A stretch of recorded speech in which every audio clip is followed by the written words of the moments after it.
De me passer la parole, je voudrais redire bonjour à tout le monde et transmettre évidemment, parce que vous les connaissez, notamment mon collègue Didier Casabonne, donc qui vous salue, hein, et ainsi que toute l'équipe des relations internationales de la ville de Bordeaux et de Bordeaux Métropole. Donc je suis effectivement dans cette réunion accompagné par Olivier Ramadour, notre directeur des relations internationales.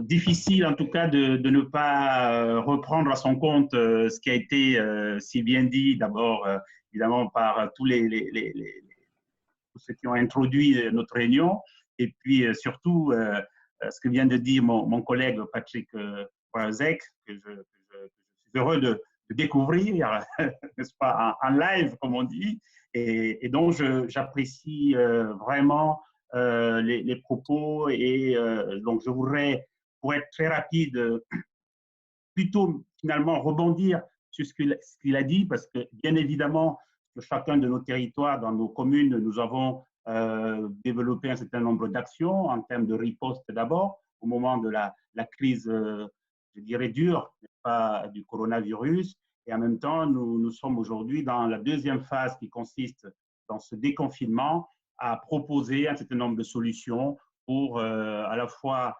accompagner la fin, j'espère, proche de cette crise, mais surtout anticiper sur la relance économique et sociale sur chacun de nos territoires. Donc, je ne vais pas égrener ici l'ensemble des actions que nous avons mises en place, simplement indiquer quelques axes principaux que nous avons effectivement travaillé avec l'ensemble de nos acteurs. D'abord, être aux côtés des plus fragiles. Je pense que c'était quand même ça la priorité. Comment les collectivités locales, comment le pouvoir local dans ce couple qu'on a redécouvert, heureusement pour nous, préfet-maire, n'est-ce pas? Alors que parfois, effectivement, il y avait cette sorte de condescendance, entre guillemets, vis-à-vis des pouvoirs locaux, eh bien, on s'est rendu compte que l'État ne pouvait pas tout seul faire efficacement les choses. Et celui qui a été effectivement sollicité en premier, c'était l'élu local au front pour accompagner notamment les publics fragiles.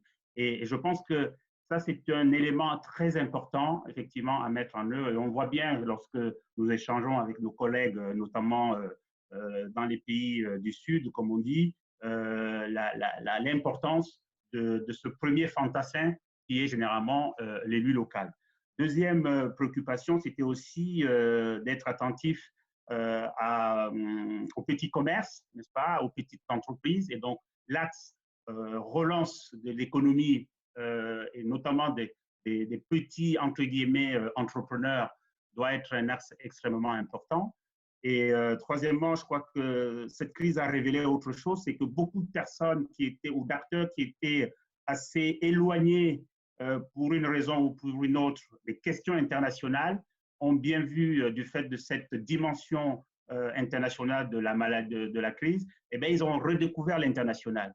Et donc, l'international est rentré, j'allais dire, dans les foyers, si je puis m'exprimer ainsi. Et je pense que ça, c'est quelque chose qui, pour nous, est important et sur lequel nous devons surfer, hein, comme dire, effectivement, entre guillemets, je ne dirais pas qu'heureusement, il y a eu cette pandémie, mais en tout cas, de cette pandémie est né un réflexe d'internationalité que nous devons effectivement conforter. Autre chose, c'est que, et ça je reviens encore à ce que nous avons mis en place pour les quartiers dits prioritaires, c'est qu'on s'est rendu compte effectivement qu'il fallait euh, amener finalement ces populations dans le droit commun. Et ça revient effectivement à un des points du décalogue, hein, qui est aussi, n'est-ce pas, cette égalité dans l'accès aux services publics, n'est-ce pas? Et comme disait Patrick il y a un instant, bon, il y a des choses à faire en urgence, mais si on peut anticiper justement pour accompagner ces vulnérabilités et ces fragilités dans le droit commun, ça c'est aussi quelque chose que les élus locaux peuvent porter à l'entendement des pouvoirs nationaux. Je pourrais rebondir sur ce qu'a dit Patrick sur la question de la résilience. Cette question de la résilience, elle est importante, mais elle est importante aussi si on la pense ensemble.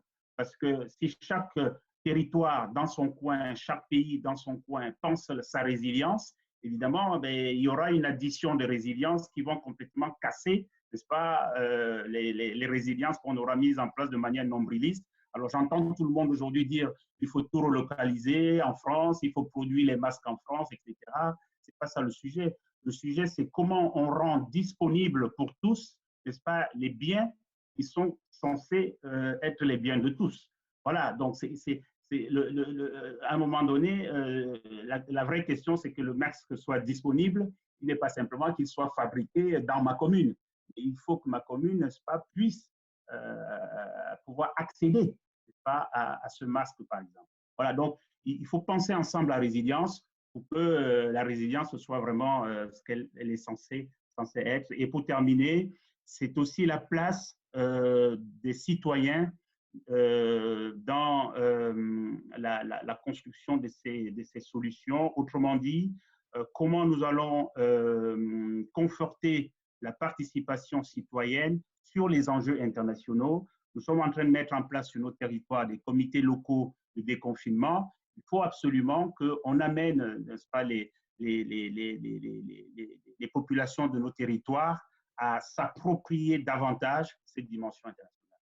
C'est aussi un axe que je voulais livrer à ce propos introductif.